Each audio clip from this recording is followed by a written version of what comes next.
Welcome guys back to the channel as we start off episode 2 with some Team Rocket battles on Mount Moon. So, and Mouse used Swab, does the thing, gets hit in confusion of course, gets a wall gun, it's not that effective. Switching to Charmander, this first rocket member only has a Zubat, but it was really difficult when it was controlled by Magnet, even though having only one move and one Pokemon. This rocket gun for Zubat was supersonic, despite Magnet's complaining. Almost Magnet, this was really hard for me to deal with, because it's supersonic most of my thing.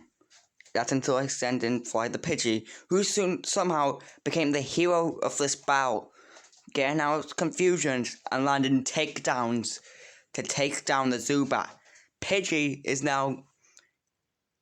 the Pidgey is now my favorite member of the team now, except for Barbecue. And you'll see it later, he actually becomes the leader of the team for reasons. I then catch a Geodude before the next battle, which I name Rocky. Okay, next Rocket Grunt, once again, another Zubat, probably only with Supersonic, yes. But then, Barbecue goes in with a big Mega Punch, ignore the noise in the background. And the thing is a substitute, ow. And then Rocky comes in, so does Sandshrew. Mouse takes a sand attack, lands a water gun, gets cut, misses a water gun. So we send in Pidgey, who once again, this is not the part, becomes another hero in these battles, taking multiple cuts while setting up the move Bide, and when it finally lands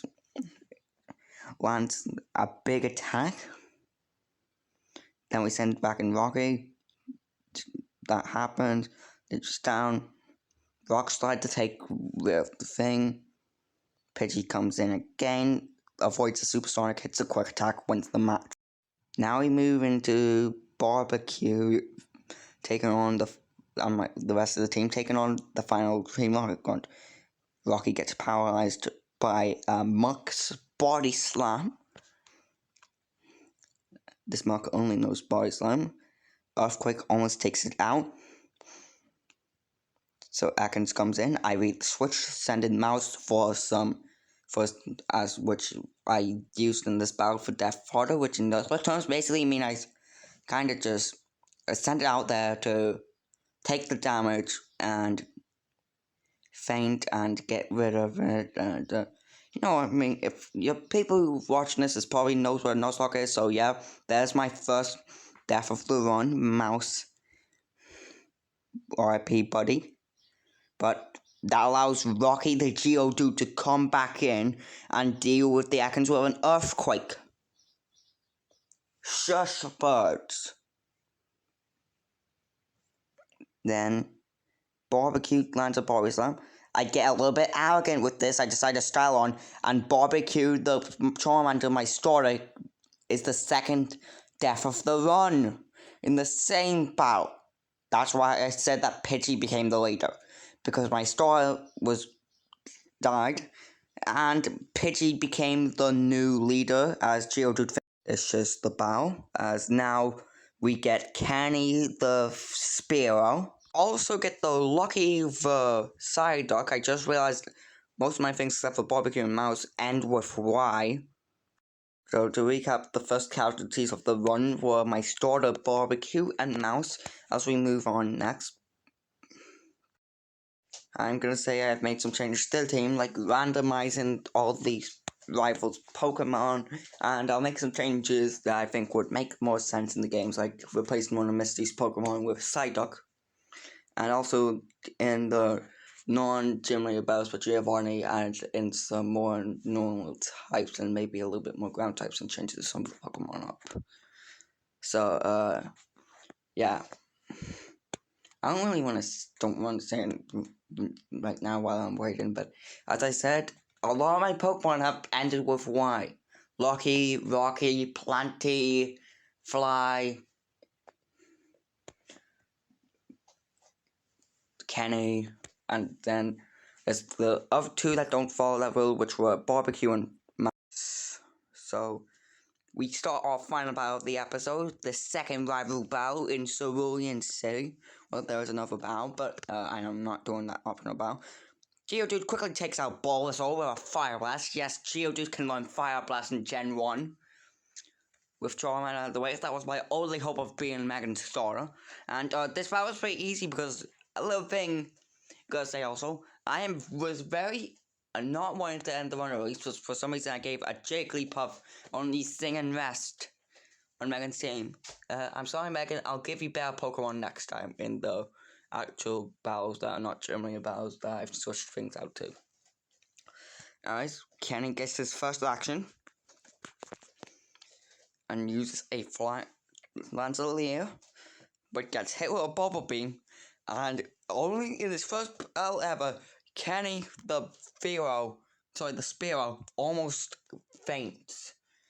He almost became another casualty of the Nuzlocke. Megan sent in her own Spearow, which I read and send in Geodude, which I want to say something. Rocky the Geodude countered like most of the team of Megan's rival team. As Poliwag is now out, and the Spearow Lucky the Sideguard comes in for a little bit of experience and gets a super effective crit almost off an Ice Beam.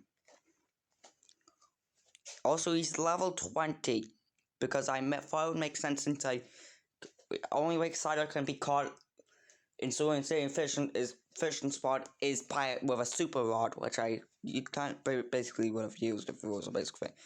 And then we get the long bow, but that made me so long that this video was way longer, but I had to edit it down by speeding it up of simply the stall of Megan clicking restless thing, complaining as well. It's coming and sorry, Megan, I just have to throw it out there.